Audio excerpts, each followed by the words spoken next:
Ethan, Yeah. do you remember when you first came to me, what your Yeah. symptoms were like? So I was missing a lot of school, months of school. I could barely breathe when I was sick and stuff. And you tried medications your mom had given you, and she probably tried some natural things also, because I know she's very health conscious. It Didn't work. And then you came to us, and we did allergy testing, and I think we found you were allergic to dust mites, correct? Yeah. And then what did we do for you that was helpful? So then you made these desensitization drops, and That's I right, it's a took big them word. for like, I don't know, a few months, and then I got better. So you started to feel a lot better with what we call the allergy drops, where, how did you do the drops?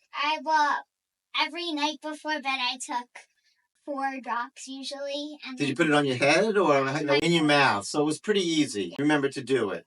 And your mom had to watch you a little bit. And after a few months, you started to feel better? Now I've only missed 2 days of school this year. Wow, that is fantastic.